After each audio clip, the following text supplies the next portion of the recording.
আজকের ভিডিওতে আমি দেখাবো যে কিভাবে একটি এয়ার কুলার তৈরি করা যায় এবং সেটি আসলে কিভাবে কাজ করে।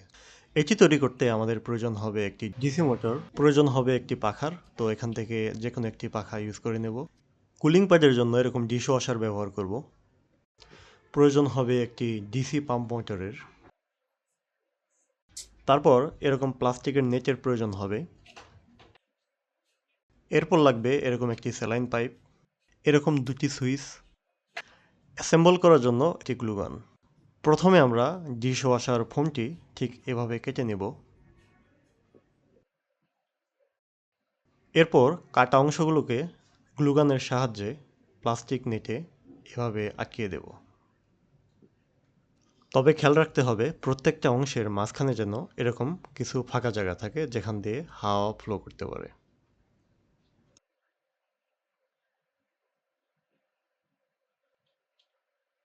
সবগুলো অংশ আটকানো হয়ে গেলে আমরা এটিকে ঠিক এইভাবে র্যাপ করে দেব এবং গ্লুগানের সাহায্যে এটিকে এভাবে আটকে দেব। তো আমাদের কুলার প্যাডটি রেডি হয়ে গেছে। এরপর বডি হিসাবে আমরা 5 লিটারের বোতল ইউজ করব। এটির সামনের অংশ এভাবে কেটে নেব। এখন গ্লুগানের সাহায্যে মোটরটিকে অপর একটি প্লাস্টিকের নেটের কাটা অংশের সাথে এভাবে লাগিয়ে দেব। এরপর ডিসি মোটরটিকে তার দিয়ে সোল্ডারিং করে নেব। সুইচটিকেও এভাবে সোল্ডারিং করে নেব। সুইচ বসানোর জন্য এভাবে কেটে নিতে হবে এবং সুইচগুলোকে এক এক করে কাটা অংশে বসিয়ে দিতে হবে।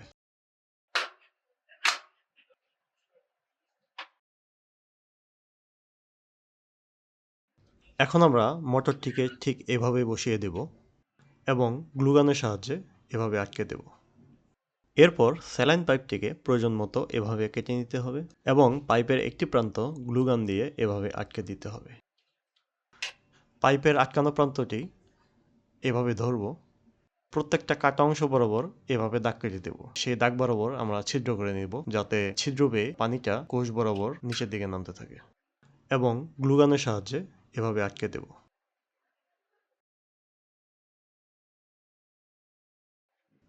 এরপর পাইপের অপর প্রান্ত পাম্প মোটরের সাথে এভাবে আটকে দেব এবং পাম্প মোটরটিকে আমরা বোতলের একদম নিচ বরাবর এভাবে রেখে দেব। এরপর কুলিং প্যাডটাকে আমরা ঠিক এভাবে বোতলের মধ্যে বসিয়ে দেব এবং গ্লুগানের সাহায্যে লাগিয়ে দিতে হবে। এটিকে পাওয়ার দেওয়ার জন্য দুটি 3.7 ভোল্টের ব্যাটারি আমি 1S BMS এর সাথে কানেক্ট করে নিয়েছি। এরপর ব্যাটারিটিকে এভাবে লাগিয়ে নিতে হবে। পাখা লাগানোর জন্য আমরা বোতলের এই অংশে পাখার মাপে সমানভাবে কেটে নেব। এরপর পাখাটিকে এভাবে লাগিয়ে দিতে হবে। এখন আমরা মোটর, পাম্প মোটর এবং সুইচ এবং ব্যাটারির তারগুলোকে একে অপরের সাথে যুক্ত করে দেব। এখন টেস্ট করে দেখি কানেকশন ঠিক আছে কিনা। তো দেখা যাচ্ছে সবই ঠিক আছে। এরপর আমরা ওয়্যারের যুক্ত স্থানগুলোতে কসটেপ দিয়ে এভাবে আটকে দেব।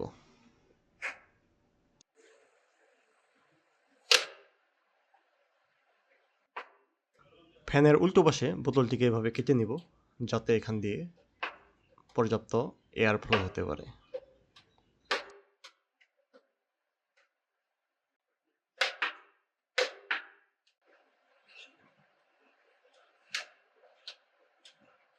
এখন কুলিং প্যাডটিকে একটু সামনের দিকে এগিয়ে দিব যাতে এটি মোটরের নেটের গায়ে লেগে থাকে।